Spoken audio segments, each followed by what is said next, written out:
Welcome everyone, this is Steve Wright from SCD Lifestyle, and on the phone with me tonight I have Matt Robinson from Digestive Healing and Jordan Reasoner. And today we just wanted to kind of kick off a podcast tonight and talk to you a little bit about starting the SCD diet and our perspectives and where we got started and where we're coming from.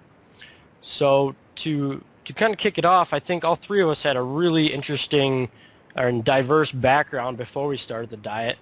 So let's talk to Matt first and find out, Matt, where were you when you found out about the diet? I know you researched it for a while and you had a wife and you did a lot of talking with her. So can you kind of walk us through some of the challenges and how you started the diet, if you eased into it or if you just, picked a day and just jumped right, head first into it? That's a good question. It took us, I say us because my wife and I are a team. It took us probably 2 months to decide it. We just moved out to D.C. from the Midwest. We were here by ourselves, and a month later I got sick. And so we've been there about 9 months by the time I found the SCD, and I'd just been getting sicker and sicker and sicker.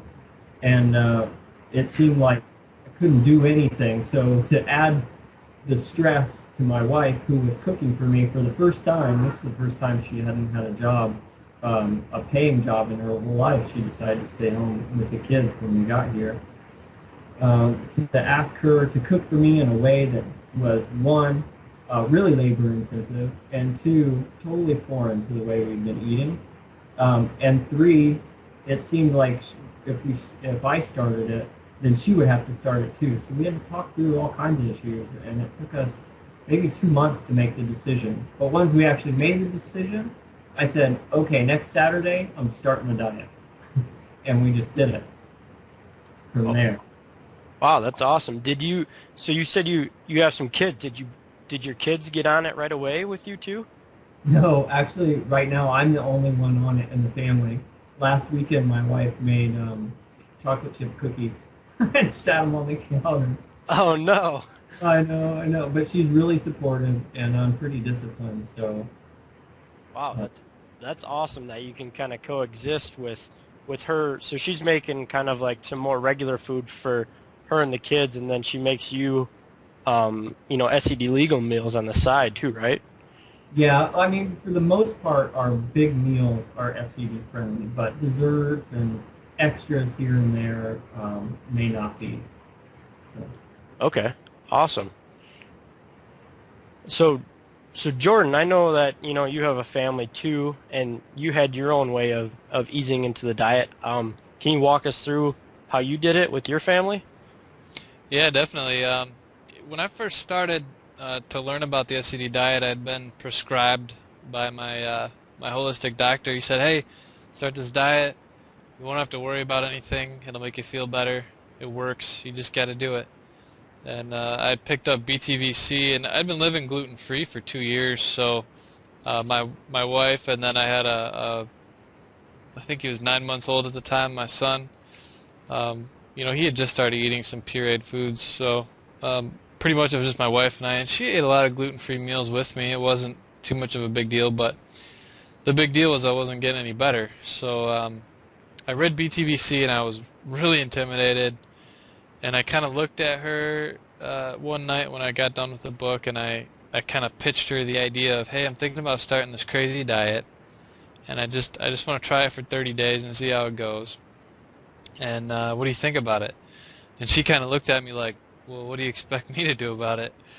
And pretty much I knew that she was going to be going on a little vacation that I couldn't get time off work for in about 2 weeks after that conversation, and she was going to be taking our son, Chase, too.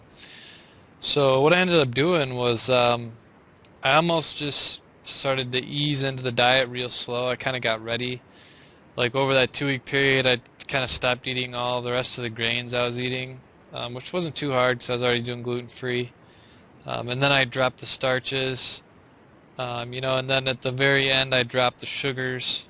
And then the day that she left, I actually just went full blast into the intro diet and started doing the chicken soup, and I did that for 3 days while she was gone, and the die-off was horrible, but she was gone the whole time, so I was just kind of on my own.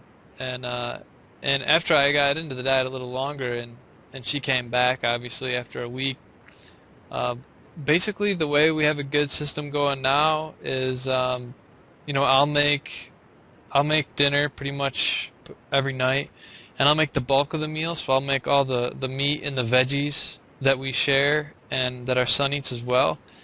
And then she'll kind of usually whip up a quick little side dish, like if she wants to have some rice or if she wants to have a potato or some couscous or something like that, or whatever kind of side dish. Maybe she'll have a little lasagna or something. She'll usually do that on her own, and so then my son and her will usually eat a little bit of not SCD stuff. My son still eats gluten free, but I usually make, you know, 3/4 of the meal, and we just kind of function that way pretty smoothly at this point. Wow, that's great. That's it's pretty innovative how you kind of just worked into it like that. Especially were able to find an opening in your life where you could kind of do it on your own. That's really cool. I guess just to give the listeners out there another perspective, when I started the diet, I was in Chicago and living by myself, single guy, so didn't have to worry about any family. But I was going out to work functions and traveling kind of a lot. So normally I was out at the bar 4 to 5 nights a week, eating out all the time. So what I started to do was kind of the same way. I kind of eased into it. And what I did was for about a month before I started the diet, I would eat basically SCD legal except for Friday and Saturday, obviously when I was going out to the bar with coworkers and everything. So it was really interesting for me, and it was one of the reasons why I finally decided to pick a day and jump in was, you know, Saturday I would be out and eating junk food and drinking beer, and I would feel like junk all day Sunday, and then Monday I would still be feeling like junk. But then as I ate legal on Monday or Sunday, Monday, Tuesday, by the time Wednesday and Thursday rolled around every week, I was feeling amazing. And finally, I think Jordan kind of helped, you know, check me into it, give me a little extra shove. But I was like, man, I feel so much better by midweek. It's kind of stupid not to just jump straight in. So I too kind of just finally said, let's pick a day this Sunday, and jumped headlong into it. I live with a roommate now. I don't have any family as well, and from a single person's perspective, I cook in massive bulk quantities. So I probably only cook maybe 3 times a week, but each time I cook like enough for 3 to 4 meals, and then I kind of just mix in different vegetables and that kind of stuff. But the meats I cook in big time bulk. So. It's funny that you guys eased into it a little bit differently than I did. I think to adjust myself mentally to making such a radical shift in diet, I went through a 10-day celebration of dietary hedonism where I ate whatever I wanted, drank ketchup, like whatever I wanted, went out and had Ethiopian food, which made me feel terrible, but I knew it was going to happen, and I was sort of purging those last little bits of what I needed to do to make such a commitment.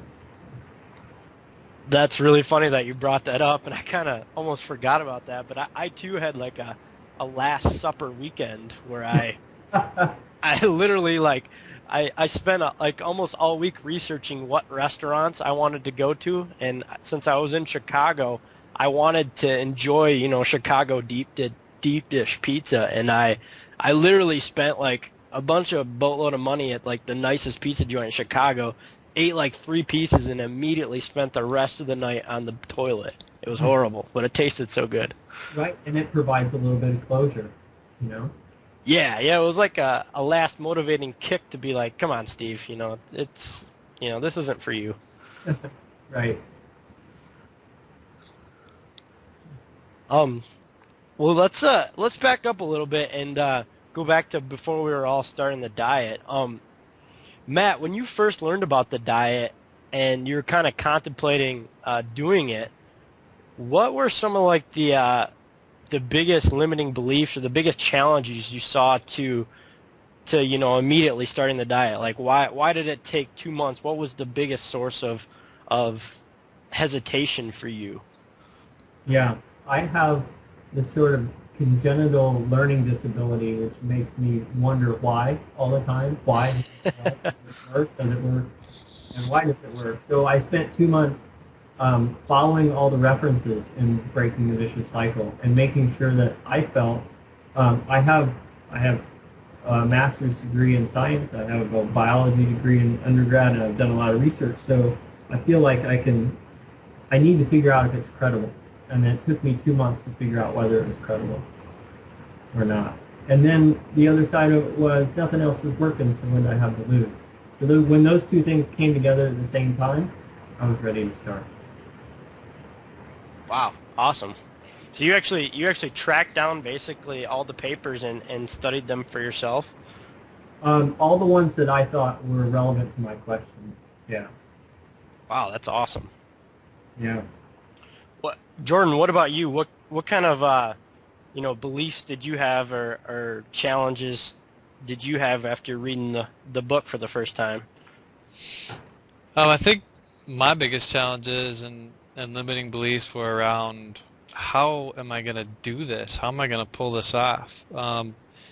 Really it was time. I didn't think I had time. I didn't know, if it was really going to work for me.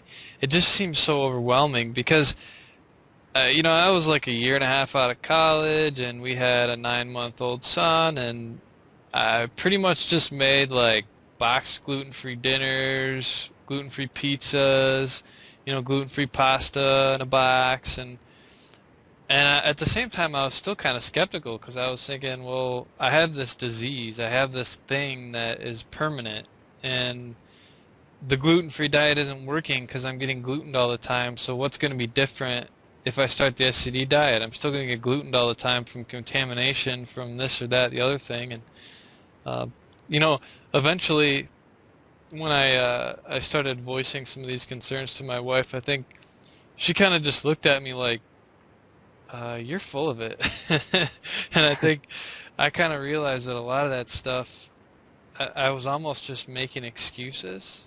And when I finally realized that, I just said, well, really, this isn't going to be that big of a deal. It's just 30 days. I'm going to give it a try and see what happens. And um, all those concerns kind of fell away, and I just figured out a way to do it.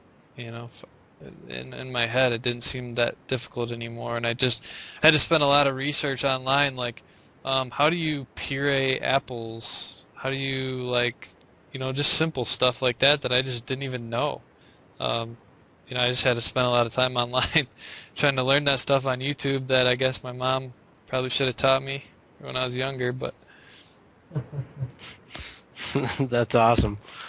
Yeah, I think I kind of had a similar situation to Jordan, but maybe a little bit different in that um, I've done a lot of crazy diets because I've been working out and into fitness for 6 or 7 years. So you name the diet, I've done it out of just sheer trying to look better or perform better athletically. So when I looked at the diet, I didn't think the foods were crazy, but what I thought was crazy was I saw the diet as basically stealing my social life. Like beer and burgers and fries was like what I knew of life in Chicago at the time. So I had to grapple, for that first month or so where I thought about doing it. That was like my biggest limiting belief was if I do this, I'm going to become a hermit and all my friends are going to leave me. And, if I do find a girl, she's never going to want to come over because I'm eating all this pureed stuff. So it was, finally I just kind of realized that, actually chicks dig cooks and they dig a guy who can cook. And it turns out that, you can avoid eating out if you take the necessary precautions. And as I learned a little bit more about cooking, like I said, I researched more and just thought about more about doing batch cooking so that I could take meals with me in backpacks everywhere I went. So that kind of allowed me to get around the social situations and still go out to the bar, but just not drink and not eat with everybody. So. And how was that at first? Was it hard at first? Yeah, it was. it was very awkward to me socially. And the funny thing is as I was going through it, I felt like everyone was staring at me, and I felt like I was really burdening people because um, in the beginning, I stayed really strict for the first like 3 weeks, and then at like the fourth week, I tried to go out and like eat a salad at the bar, and I felt like I was just interrogating this waitress to make sure that, there was no gluten and there was going to be no oils and there was, where do all these ingredients come from? And I felt like I was just being judged by everyone. But then I guess as I kind of explained my situation, rather than just kind of coming out and saying, accommodate me, I have this. Instead, I started to learn to kind of like preface things with like, hi, how you doing? I just gonna let you know that I have some pretty severe allergies, and I'm really hoping you guys can accommodate me tonight. And here's what I have to avoid. And if you can't do this, it's totally fine. I'm still gonna hang out with my friends, and just going about it from that approach, and really deciding in my own head that it was my right as a consumer and as a paying customer that it's okay for me to ask the questions and it's okay for me to be different, because all of my life I'd always been like, part of the group or part of the social circumstance. So it was actually, when I think about it now, it was pretty much all in my head that I created these silos and these barriers around, well, you can't just drink water when you go out to the bar. You can't drink, vodka on the rocks or something like that. But really, it was just all in my head, I think. That's interesting, because I had sort of similar experiences, and I found people to be very compassionate and understanding. And I remember my first business lunch here in Washington, D.C., when I was on the SCD, and there were 14 businessmen. We were all in suits. It was when I did a short bit of time with the Department of State, and everybody was getting food, and I didn't order anything. Instead, I brought out my own food, and everybody said, "Oh, that's great. You brought your own food? I should bring my own food more often." "Oh, yeah, my wife tells me to bring my lunch all the time. I just am too lazy." So we got in this big conversation about what is it to have home-cooked meals and how much better they are for you. And then finally they asked me why, and I have two answers. I have the short elevator version that you can do in a ride between the first and second floor in the elevator. And then I have the more concerned, here's my friends and family version. I just told them I'm on a medical diet, and it's easier if I cook for myself and bring it with me. And everybody at the table, all these businessmen, some of whom I knew and some of whom I didn't, were really understanding and saying, "Oh, we wish we could eat from home more often." So it was really a surprising reaction. I shared some of those similar experiences at work, Matt. It's kind of funny, when you go to these meetings and you're wearing a suit, and maybe they have a big catered, affair. So there's all these different companies there, and they bring all the catered food in, which is usually like some kind of real sloppy, disgusting chicken with some salad or something. And then here I got my big red cooler, which my big red cooler is pretty cool, man. I've taken it everywhere. It's beat up. It's been through everything with me. But I bring out my big red cooler and I just say, "Hey, I want to participate in this meeting with everybody, and I just have a special diet because I have a lot of food allergies. Can you heat this up for me?"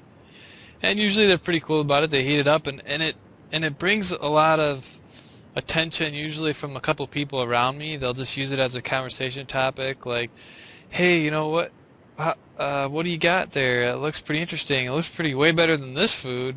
And they're usually disgusted by what they're eating, and I'm usually eating some really awesome, like pork tenderloin with spinach and broccoli or something, and they look at me like, they want to ask more information, and then usually a lot of times, like 1 out of 5 times, I'll have somebody that'll start to get advice from me because someone in their family or maybe them themselves is having some digestive problems and they're not feeling very good, and they'll start to like get into it and get real personal and just start talking about poop with me. It's really funny. So that's pretty interesting too. People open up. When I bust out my lunch like that, it's the biggest icebreaker. I never thought it But I meet people all over that have digestive problems because I broke up my life. It's like I just met you and now we're talking about poop, but that's cool. Yep. I totally share that same thing with you guys. I've gone to 4 weddings this summer, and each one of these weddings, I brought my own food because obviously, catered food at a wedding is hit or miss, no matter if you're eating it or not. And it's the same exact scenario. I just ask one of the caterers, when my table gets called, hey, can you? I just steal one of the plates and I plop my Tupperware on the plate and I just hand it to them. I say, hey, I got a bunch of allergies. Can you just heat this up for me? And they're always like totally okay with it. And I get back to the table and sometimes, I'm with friends who know about the fact that I'm doing the diet and whatnot, and a lot of times I'm not. And it totally happens, I would say 9 times out of 10, whether it's at work or at all of these weddings this summer, where everyone at the table was like literally like looking to jump me for my food rather than eat their wedding food. Right. And then like I swear, like you said, it's like a total icebreaker where like the entire table will like turn to a conversation about poop while we're all just sitting down to eat, and you're like, oh, this is awkward, but whatever. Yep. I did have one problem at a more hoity-toity restaurant here in D.C. where the waiter, they don't like people bringing their own food in because it's a more expensive restaurant. And it's important for people to know who are listening that if you have ulcerative colitis or if you have Crohn's disease, you are specifically covered under the Americans with Disabilities Act. And I don't know if you're covered to bring food in your own in the restaurants, but you are covered to use non-public restrooms and things like that. So I just said, I have a digestive disease. It's covered by the Americans with Disabilities Act, and if you'd like me to talk with the manager, I'm happy to, but I'd really like to take my throng of people here and sit and have dinner at your restaurant. And as a waiter, how can you turn down 9 people's worth of tips just for one dude who's got some broccoli that needs to be warmed up? Wow, that's a great tip. I didn't know that. That's cool. Yeah, you are covered under the Americans with Disabilities Act. So. I feel more dignified now. Right. So Matt, when you were getting ready to start the diet, like like the week before you started it, what was your mindset like? Were you excited? Were you nervous? Were you positive? Were you negative? Like what was going through your head? Like I said, I think I was at the point where nothing else was working, so this is it. So I felt like I was jumping off a cliff, and I hoped that I had a parachute.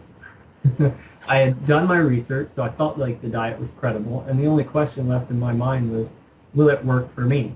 So I got out my colitis tracker, the UC tracker, the database that I brought out, and every day it gave me comfort to record my stool quality, my mental quality, and all the variables that I was tracking along with those. So I don't do anything halfway. My wife tells me it's all or nothing. So I was pretty jazzed up to start it, but in the back of my mind, I was like, nothing else has worked for me. If it's my luck, this won't work either. It was a moment of pessimism, but it actually did work, and I'm glad that the diet's not dependent on my mental attitude. That's awesome. So using that tracker was a big reinforcement to the fact that the diet was causing positive changes for you in the beginning then? Yes, because after 4 days, I looked back at those data and I saw that I had gone down.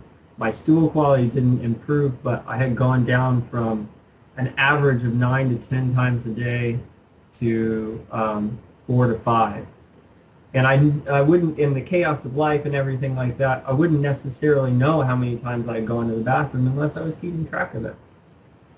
So, and after a month, I had enough data to show myself that, yes, this is working for me.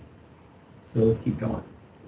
Wow, that's powerful. In 4 days, you're able to record a change like that. And I think you made a big statement there that you said, like, in the hectic daily lives, sometimes we really forget. I mean, there's lots of studies out there that show that as humans, we can't even usually remember what we had exactly for our last meal.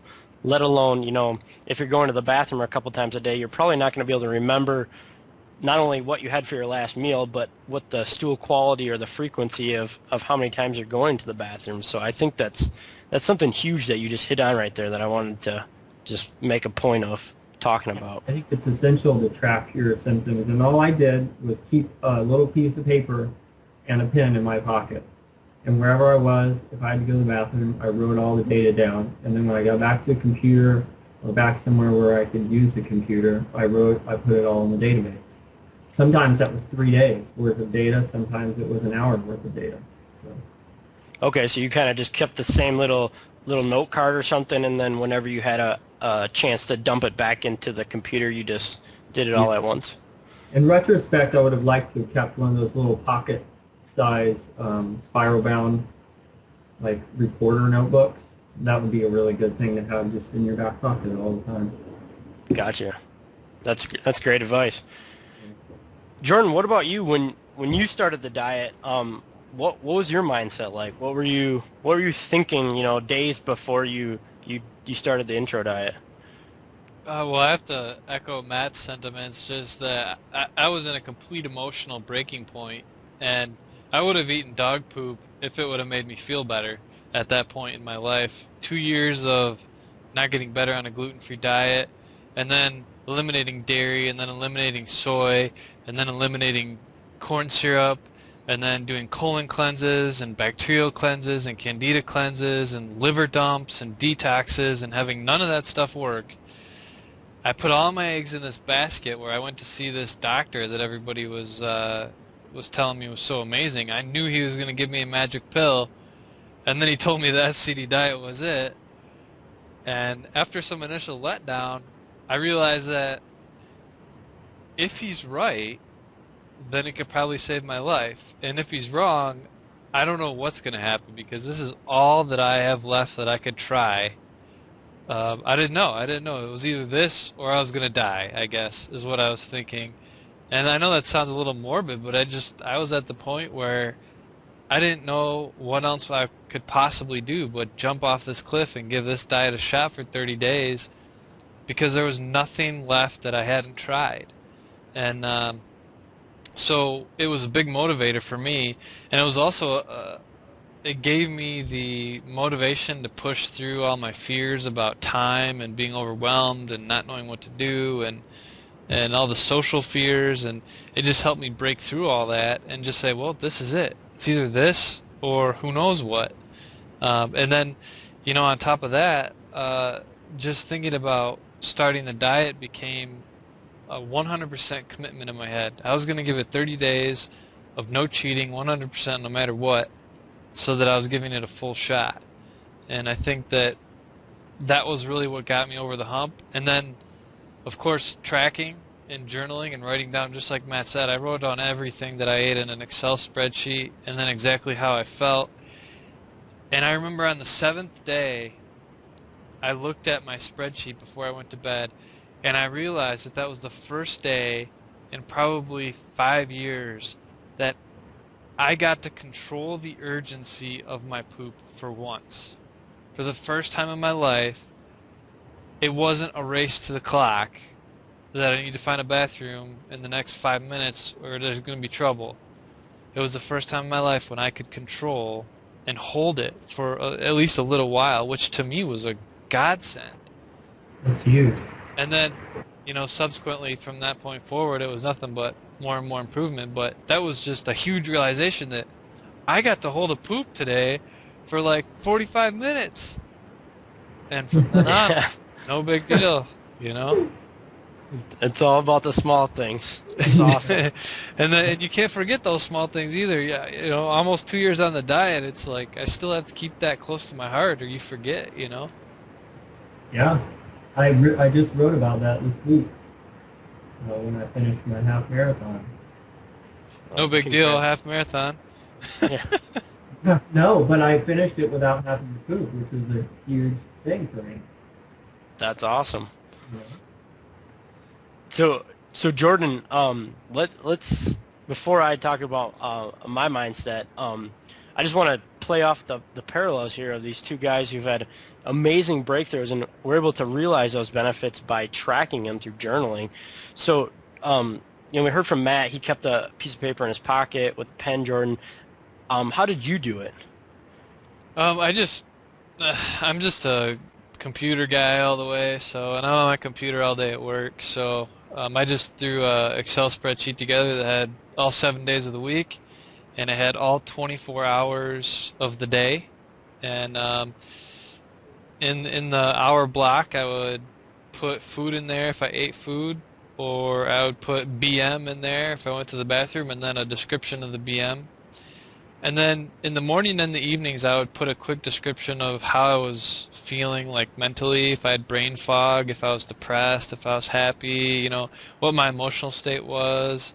And nothing real complicated, just simple, clean, quick, and dirty. And I still have those. I still have them for the first, 6 months I was on the diet. I still have reams of spreadsheets on my computer. I've transferred now to fitday.com. It's kind of a more convenient way to do it, and you can log in from anywhere, and it also tracks your calories and stuff. But I find FitDay is pretty cool now. But yeah, that was all quick and dirty Excel spreadsheet. Don't make it complicated. Just simple and easy. Whatever works. Yeah, just do it, huh? And Now, Matt. I was go just ahead. say that for me, I was sitting at a computer all day long at work, so it was really easy for me to do it on the computer. For Matt, having the notebook, it almost seems easier than the computer just because it's always on you. So, whatever works. I mean, I did do the computer, like you said, because I'm in front of the computer 5 days a week. But on the weekends and at night, I used that piece of paper. And I'm a self-professed shameless geek, so I made an Access database. Nice. And then some Likert scale variables to describe all the symptoms so that I could use some descriptive statistics for my doctor, who didn't believe in any treatment that hadn't been studied. So. Now that is taking it to the next level. Yeah, I told you I was a geek. But you got to speak their language. And I told them, so here are the descriptive stats. And so within my ecosystem, within my body, this proves that this treatment is working and those were not. I can't speak for other people, but I can speak for me here. And what do you think about that? And he's like, that looks good. I'm on board with you. So. That's awesome that you did that. Did you do what Jordan did, and did you also kind of track your emotional states or do like a summary of how you thought each day went? Yeah, I created like a little. Do you guys know what I'm talking about when I say Likert scale variables? You ever take a survey where it says, how much do you like this? A lot, a really lot, not a lot, neutral. That's a Likert scale.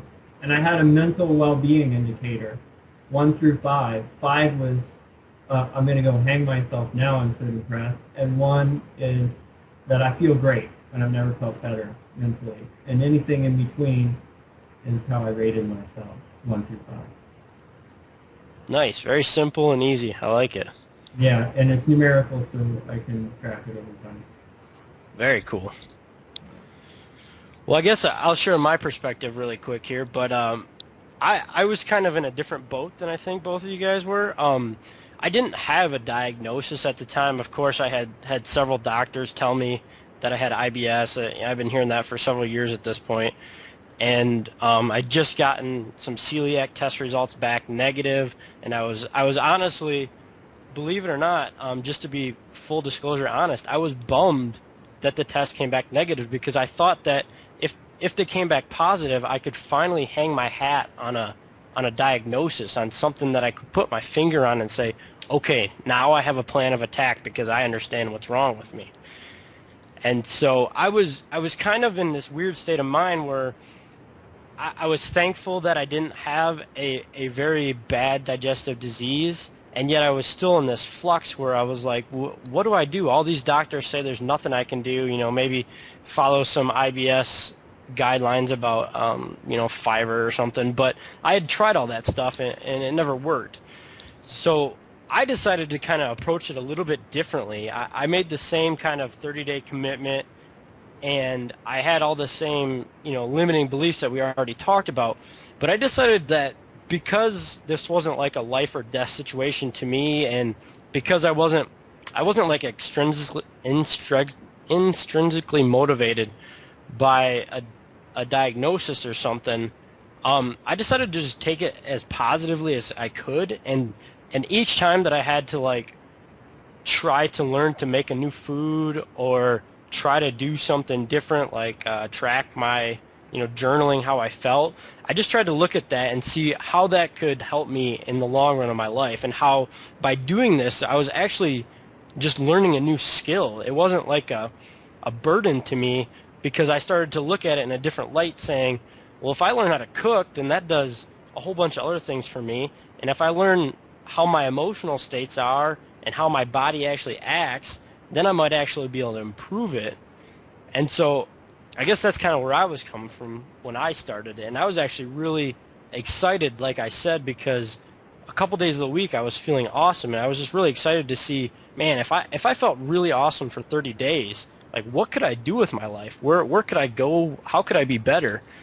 And so I was just, that was my mindset. Yeah. Hey Steve, that's really cool, man.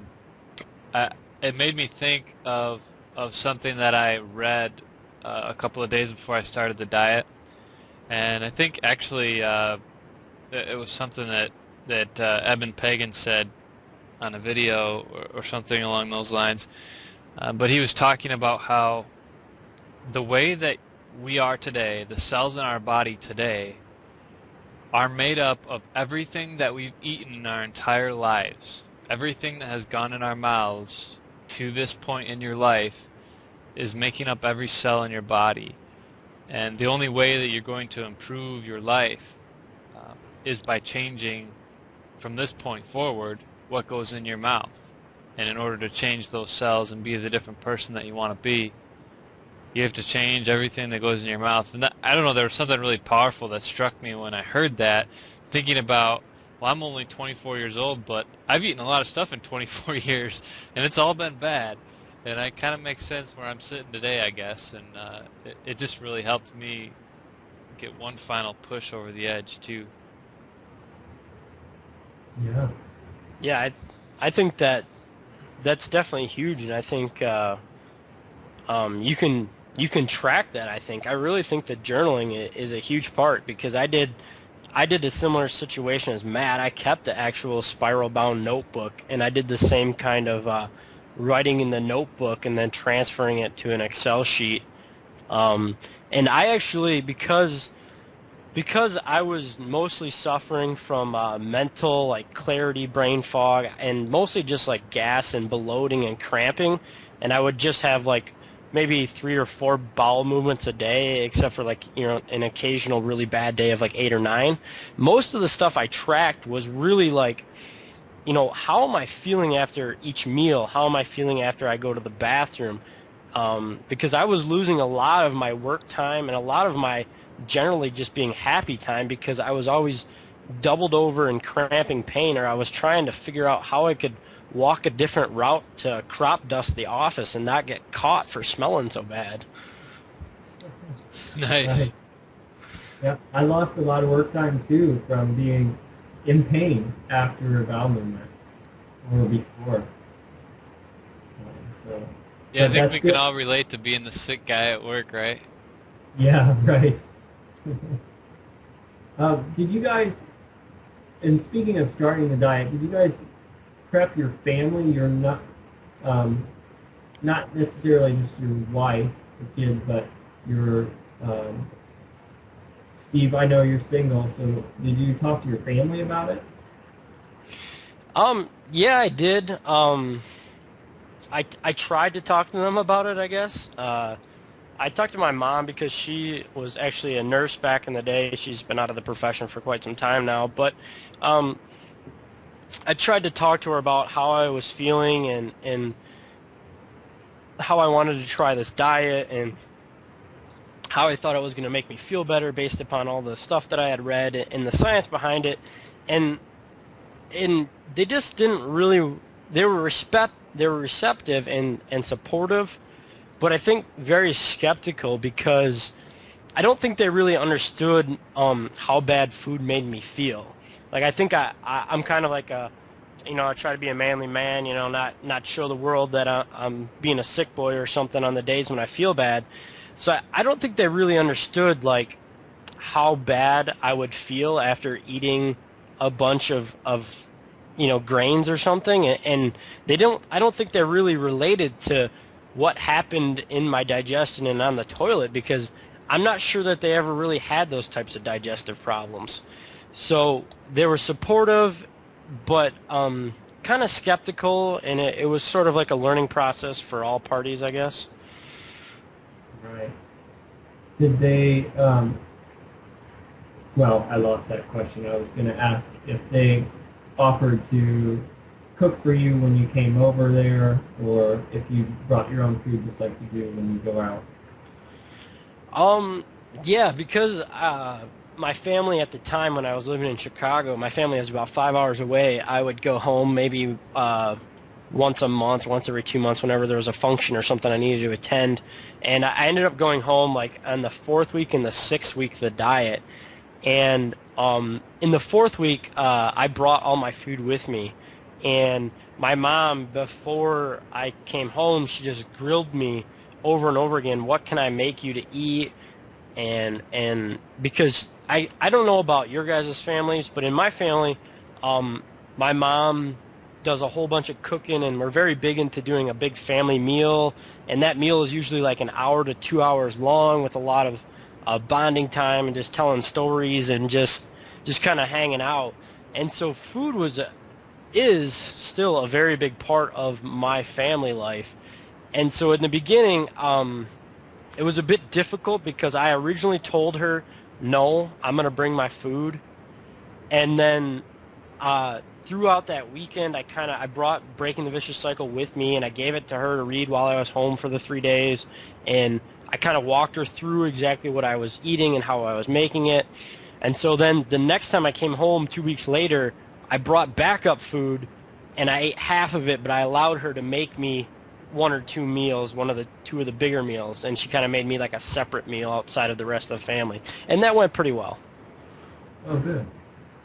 Hey, Steve, while you're on that subject of family, I know you and I have jived a little bit on this before, but I think your family is a great representation of this, where your family almost, that they love you through food. They show you love by making you food, and it's so incredibly difficult when you don't accept their food, because it's almost like you don't accept their love. And can you jive on that a little bit and kind of share what your experiences were working that out with your mom?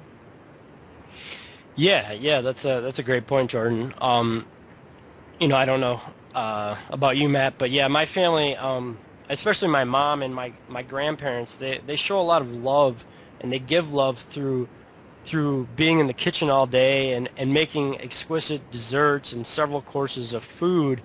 And in the beginning, when I told them that I couldn't eat their food and I couldn't participate, I think the initial thing was they were really just hurt, and they were kind of offended that I wouldn't eat what they put in front of me. And I actually had several conversations with my mom about the fact that she just was asking question after question. Well, what about this? Well, what about this? What about this ingredient? Why can't I use my garlic powder? Why can't I use canola oil? Or, I know canola oil by some is considered SED legal, but I wasn't using it at the time. And all these different things that were normal for me, a week before that, but not now. And so I kind of had to tell her that, Mom, I'm still going to be there. I'm still going to participate in every dinner, and you don't have to cater to me. I appreciate the fact that you love me and that you want to work with me and you want to cook these meals, but before you do that, can I show you how I cook, and can we walk together through how I'm cooking now? And so that's kind of what happened the second time when I was home is instead of my mom being in the kitchen for 6 hours, I actually joined my mom in the kitchen for about 6 hours.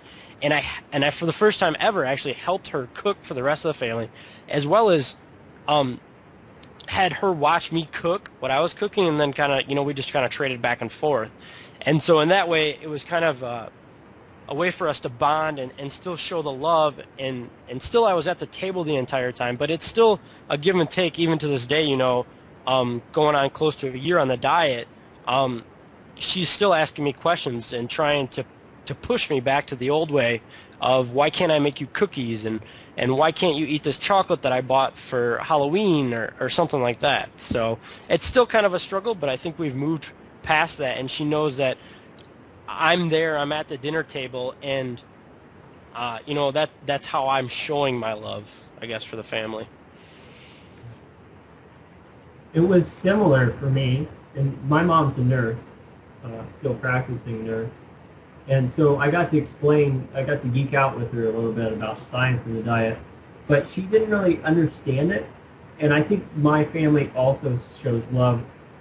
I wouldn't say necessarily through food, although food is a big social centerpiece for us, but it's more about serving other people, serving your family members.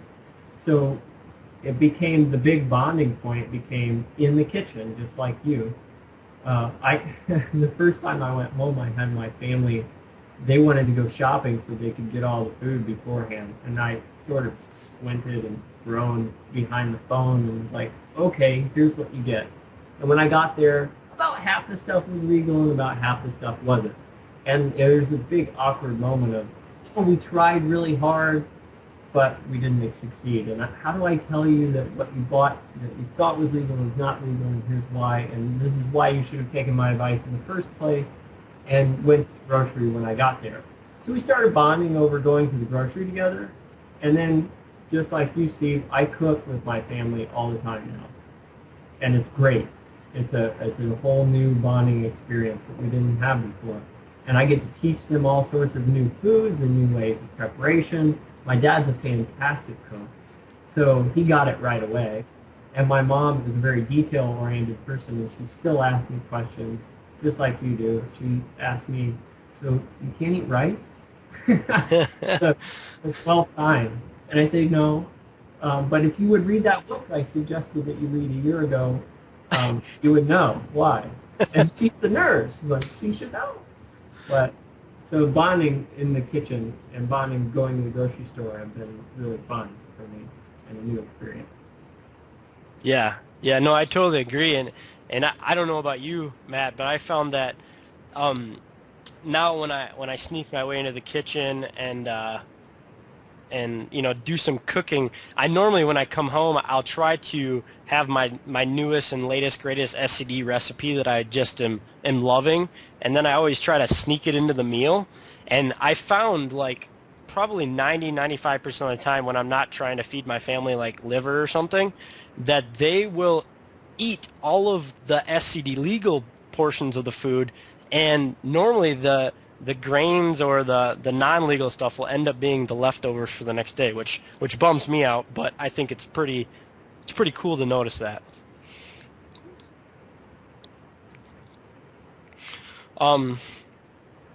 So I guess we're getting close to wrapping this up here.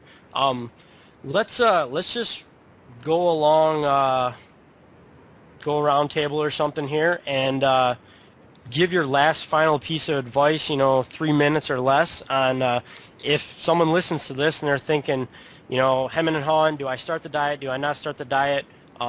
What if they were on the phone with you, what would you tell them? Matt, you want to go first? Yeah, I knew you'd pick me. Okay. Together. I would say first, the diet is credible. Elaine was a biochemist, and she knew what she was talking about. That was one of my biggest fears. And second, think about the diet and what you have to lose versus what you have to gain. If you don't start the diet, what's your life going to look like? Is it going to look like medical intervention after medical intervention, surgery, maybe cancer, maybe colectomy? And then if you do start the diet and it doesn't work, you're still going down that road. But if you do start the diet and it does work, then you've switched to a different path, a path where you don't have to be on medicine, where you don't have to spend half your income on doctors, where you can feel good and engage with family, friends, your wife, your kids, where you can exercise again if you like that. Whatever you like to do, when you're healthy, you can get back to it. So my piece of it, my question to that person is, what is there to lose? And if there's nothing to lose, then let's get started. There are a lot of people out there who will help you, people who you think are complete strangers. We bond over our digestive issues and become family.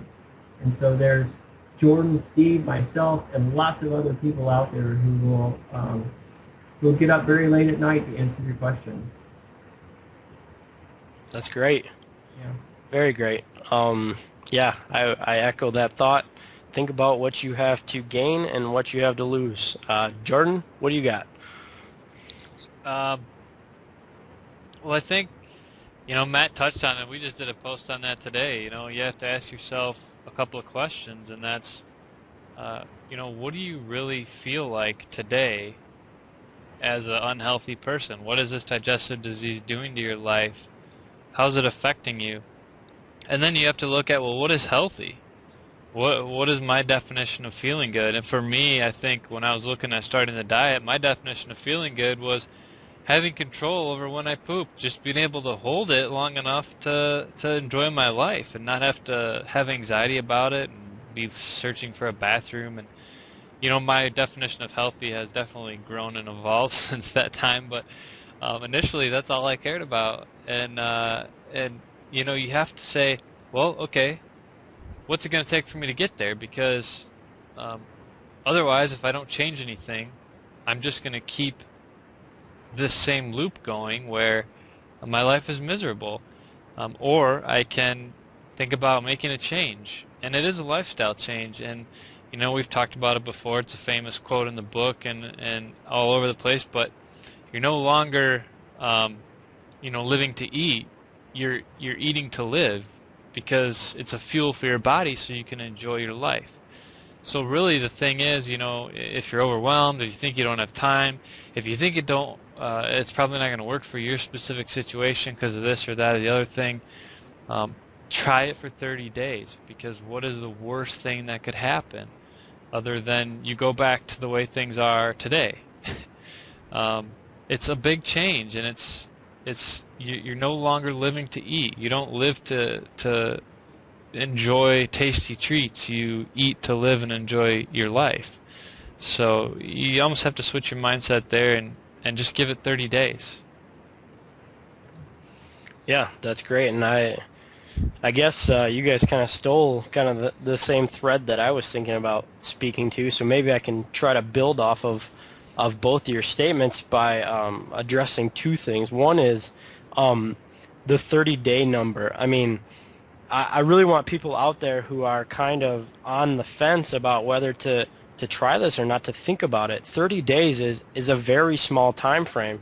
Now, when you're in it and you're in day 1 and you're in day 7, yeah, it seems like the end of the world is happening all around you, but you got to be able to zoom back out and look at your life and look at the year. I mean, even in a year, 30 days is only 1/12 of the year. It's a commitment, but it's not that big of a commitment.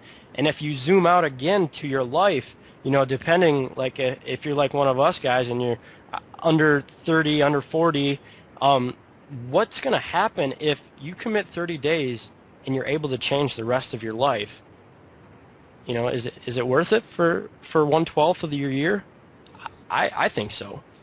And then the second thing I would say is to the people out there who just still think that this is such a lifestyle change that they're just not sold. They want a magic pill. They want a doctor to tell them that SCD is legal or SCD is a good treatment for them or this or that, or they're looking for that commitment from somebody else about the diet.